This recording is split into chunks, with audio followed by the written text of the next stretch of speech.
This happened to me back in December 2020, when I was trying to sell some of my old stuff on Craigslist. I was planning to move out soon, so I wanted to get rid of some things that I didn't need anymore. One of the things I posted was a set of motor tools, including a power drill driver. They were in good condition and still worked fine, but I had upgraded to battery-powered ones.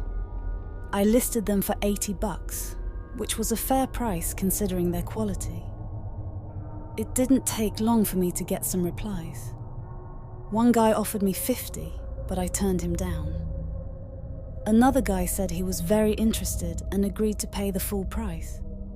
He said he wanted to pick them up that same night, around 5 p.m.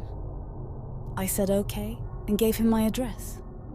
I always made sure to meet the buyers outside my house, in the driveway where it was visible and safe. I never let anyone inside, no matter what. But this guy showed up early, at 4:30. He knocked on my door, and I opened it a bit, wondering who it was. He said he was here for the tools, and I recognized him from the picture he sent me. He was a tall, skinny guy with short black hair and a scruffy beard. He wore a red hoodie and jeans, and he had a red car parked behind him. He looked harmless enough, but something about him made me uneasy. I told him to wait in his car for a few minutes, as I wasn't ready yet. He seemed reluctant, but he nodded and walked away. I quickly grabbed the tools and went outside, hoping to get this over with. I plugged the drill into an outlet and let him test it. He seemed satisfied, but then he said something that pissed me off. "How about 20? He said, holding the drill in his hand. I was confused. He had already agreed to pay 80, and now he was trying to lowball me. I told him no, that 20 was too low, and that I could go a little lower, but not that much. He didn't even look at me. He just put the drill down and walked back to his car. He got in and drove away without saying a word. I was annoyed and felt like I had wasted my time. I took the tools back inside and tried to forget about it. It was just a minor inconvenience, right? Wrong. It was much more than that. A few hours later, I was in the living room, watching TV and eating dinner. I happened to glance out the window, and I saw something that made my heart sink. It was his car, the same red car, parked a few houses down the street. It was dark, so I couldn't see if he was inside or not. But I knew it was him. He had been watching me all this time. I felt a surge of fear and anger. What the hell was he doing? What did he want from me? I grabbed my phone and called the cops, telling them everything. They said they would send a patrol car as soon as possible. I hung up and locked all the doors and windows. I hoped he would just leave me alone, but he didn't. About an hour later, he knocked on my door. He knocked loud and hard, making me jump. "Hey, it's me! I decided I'll take the tools. I brought the money," he shouted from the other side. I didn't believe him for a second. He was lying. He had something else in mind. Something sinister. I didn't answer. I just stayed quiet and waited for the cops to arrive. He kept knocking and yelling, but then he stopped. It was silent for a minute. I wondered what he was doing. I decided to check the window to see if he was still there.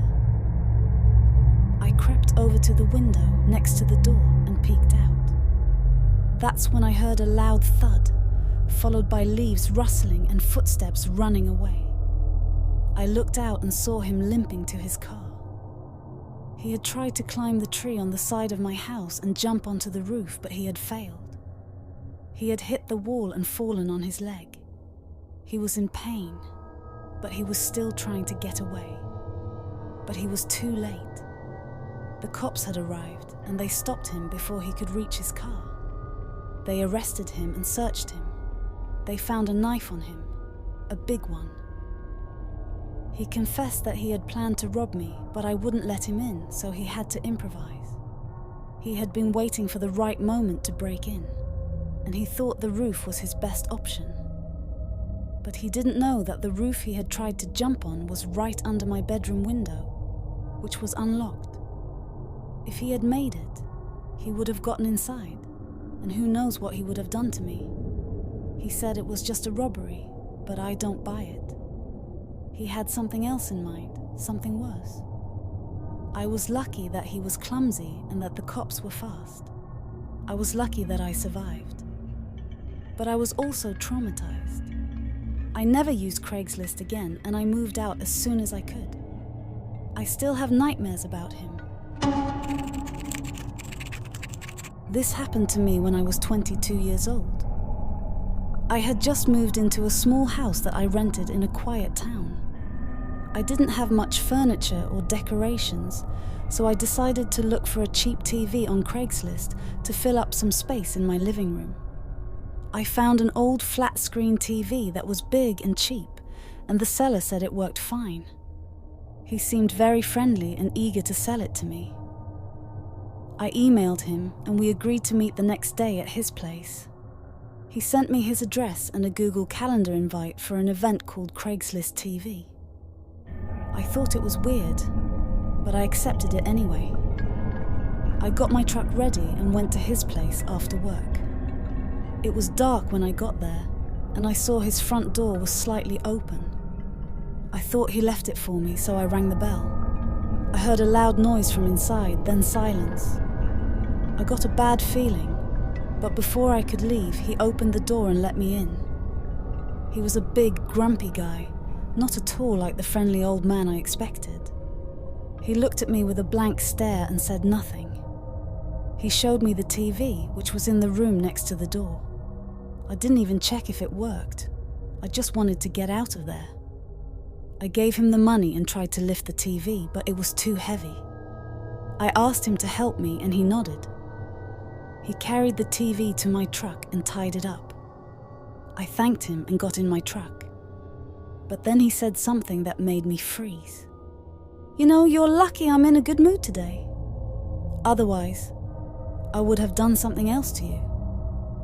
He said it with a smirk, as if he was joking, but I knew he wasn't. I felt a surge of fear and anger. What did he mean by that? What did he have in mind? I didn't say anything. I just drove away as fast as I could. I looked in the mirror and saw him waving at me. He looked like he was having fun. I was terrified and disgusted.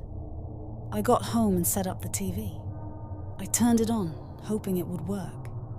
It did, but it was the worst TV ever.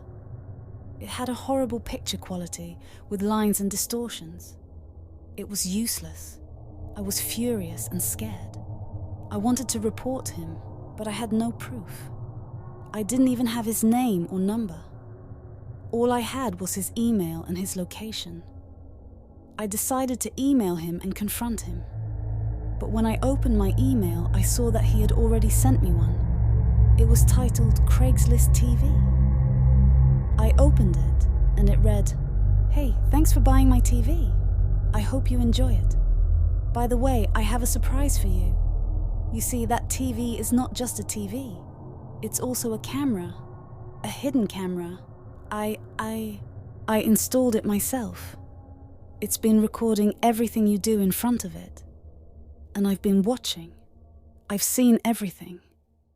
And I have to say, you have a very interesting life. I especially liked the part where you..." The email went on to describe some of the things I had done in my living room. Things that were private and personal. Things that no one else should have seen or known. Things that made me feel violated and exposed. He knew everything about me. He had been spying on me for weeks.